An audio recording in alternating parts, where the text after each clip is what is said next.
This section covers a few simple but effective tips to help give you a safer and more efficient day. This video is not a substitute for the appropriate full training required for the operation of all types of lorry loader. It is intended to complement and not replace the need for formal and ongoing training and assessment.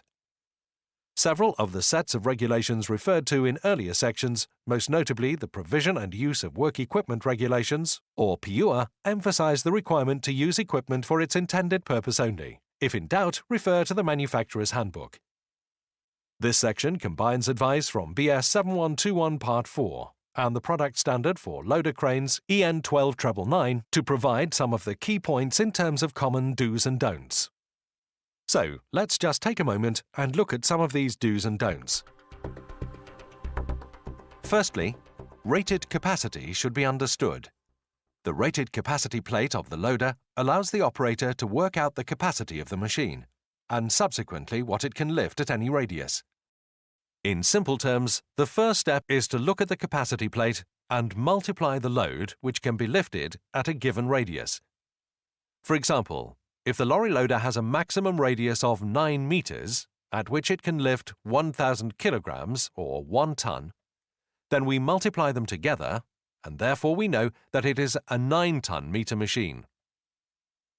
Once we know this, we can determine that if we wanted to find out what load we can lift at a radius of 3 meters, we divide the known ton-meter capacity, which in our case is 9, by the known required radius of 3. This will tell us that we can lift 3,000 kilograms or 3 tons at that radius. Conversely, if we have a load which weighs 1,500 kilograms or 1.5 tons, we divide our known ton-meter capacity of 9 by the known weight of the load, which will tell us that we should be able to reach approximately 6 meters with that weight. Remember, the use of a grab attachment or lifting accessory is not accounted for in the capacity stated on the lorry loader's manufacturer's plate. A brick grab, for example, will typically weigh between 300 and 350 kilograms, so this needs to be taken into consideration and added to the weight of the intended load when calculating what you can lift. It's worth noting that BS 7121 Part 4 states all lifting operations should preferably be planned to 70 to 80%, and to an absolute maximum of 90% of the lorry loader's rated capacity. Understanding this will allow you to work out what each loader can lift and at what radius, and so you can place the vehicle correctly in relation to the landing area from the moment you arrive on site, and so preventing unnecessary strain or damage to the lorry loader. Think of it this way. Rated capacity is like the rev counter on your truck. And, as you know, although it is possible to operate the engine throughout the full rev range, keeping within the green band gives best performance, economy, and improves the lifespan. Likewise, then, with a lorry loader, the shortest possible radius you can use, the less strain and wear you're causing to the loader, as you're using it well within its maximum capacity. This will give a significant benefit of its lifespan and maintenance costs. Another benefit of keeping the radius as short as possible at all times is the amount of swing or momentum on the load is reduced, and so this improves stability.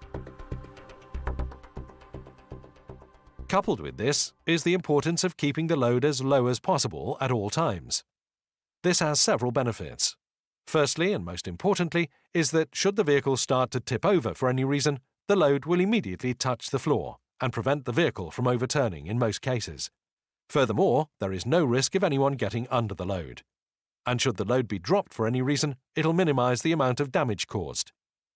So only try and lift within the stability footprint, an imaginary line between the extended stabilizer and furthermost axle. That's to say, keep the load low until within or close to this. This eliminates any danger of overturning the vehicle. And bringing the load over the head of any personnel is prohibited. And you should also avoid walking under the boom at any time with or without a load.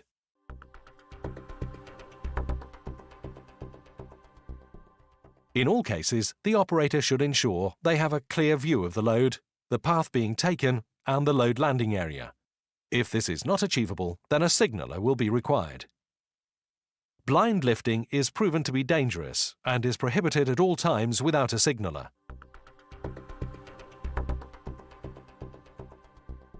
More lorry loaders than ever before are now being specified with radio remote controls.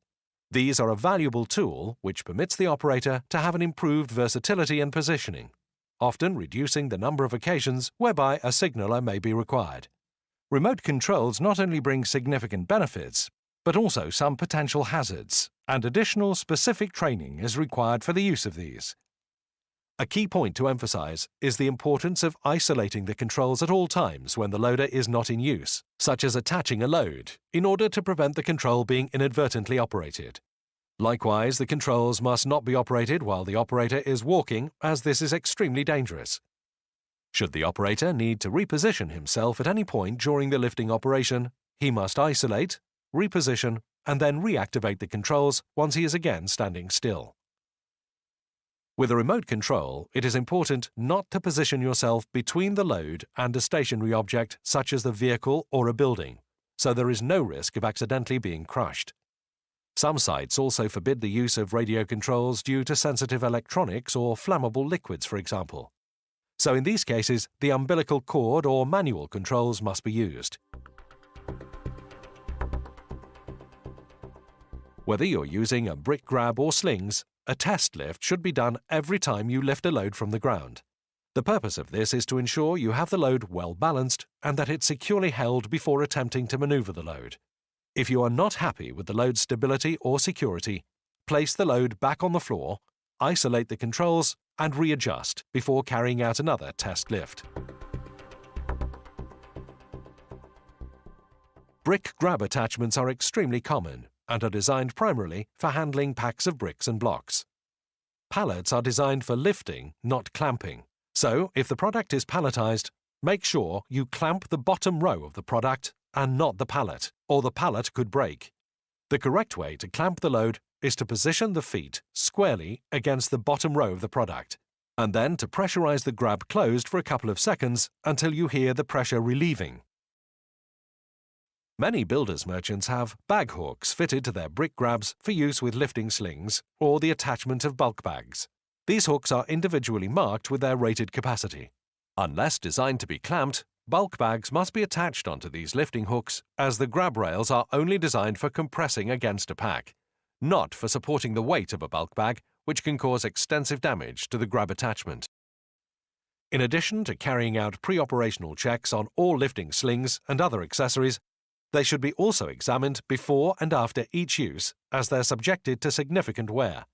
If you're in doubt at any time about the condition of a sling or lifting accessory, it should be removed from use and reported to your supervisor. All slings and lifting accessories must also be checked to ensure they're of sufficient capacity for the load to be lifted. Further specific training, both on slinging, signalling, and on all other attachments, is available through the ALMI scheme and is strongly recommended. Non-authorized persons, whether site workers or members of the general public, must never be allowed in the working area or exclusion zone you've established within your cones or barriers. In the event of anyone attempting to enter this area, you must stop immediately, isolate the loader, and challenge them politely. A general rule is that the operator must only take signals from a designated signaller, and that a system of signals must be agreed beforehand. The only exception to this is the emergency stop. Any person, including a member of the public, can give this signal. Should anyone give the emergency stop signal, the stop button should be pressed immediately, and the nature of the problem established.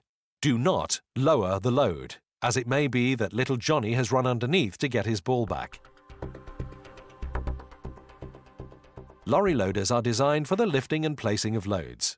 They should never be used for dragging, pushing, or forcing a load sideways. This is dangerous and can cause significant damage. Never handle a load which is not detailed in your lifting plan or safe system of work. It is not uncommon for sites to ask if you can just do them a quick favor. The consequences if it goes wrong are severe, as not only is this a disciplinary offense, but such lifts are not covered under insurance. The lifting of people, or the attachment of people to the lorry loader, is at all times forbidden, unless the lorry loader is specifically designed for that purpose.